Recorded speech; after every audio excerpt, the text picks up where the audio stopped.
Этого ремонта на проспекте Химиков ждали десятилетиями. Тяжелая техника раскапывает трубопровод более чем с 20-летней историей. Рабочим только на этом участке предстоит заменить 400 метров сетей.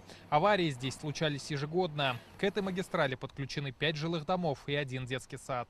Работы по разработке грунта, демонтажные работы и вскрытие теплотрассы. Нам нужно понять состояние труб, но этот участок будет меняться 100%. Видно, что труба кипела, черного цвета, отложения идут, отслаивается. Здесь на этой трубе были уже повреждения. Одновременно работы идут на Корабельной. На место изношенных прокладывают 1,5 километра новых, более широких труб.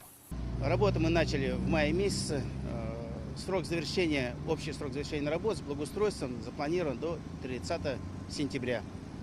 До 31 августа мы планируем выполнить демонтаж оставшейся части трубопровода и монтаж с включением потребителей.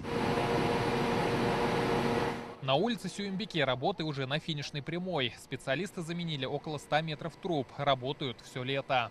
Трубу заварили, лотки устанавливаем, засыпаем. На финишной прямой уже работы, да? Да, немного осталось.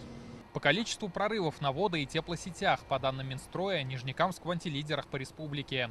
Прошлой зимой только в новогодние дни произошло почти 30 отключений горячей воды.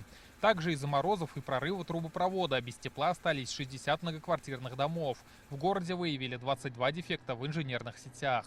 Коммунальные старые уже, новые надо. Торбалар новые надо. Все новое надо. Прорывы случаются, да? Прорывы постоянно, меня горячий водоюг. Несколько лет это болезнь, это вообще ужас. Насчет и с горячей водой, и отопление рвется везде. На Сюмбике там фонтан. На сегодня износ городских сетей достиг 80%. До начала отопительного сезона, помимо плановой работы, в экстренном порядке предстоит проложить и заменить около 14 километров тепловых сетей на 26 аварийных участках. На эти цели выделено 700 миллионов рублей. Проблему изношенности коммуникаций подняли на этой неделе на заседании Госкомитета по тарифам. Как отметило руководство Татэнерго, сети в Нижнекамске практически полностью исчерпали свой ресурс.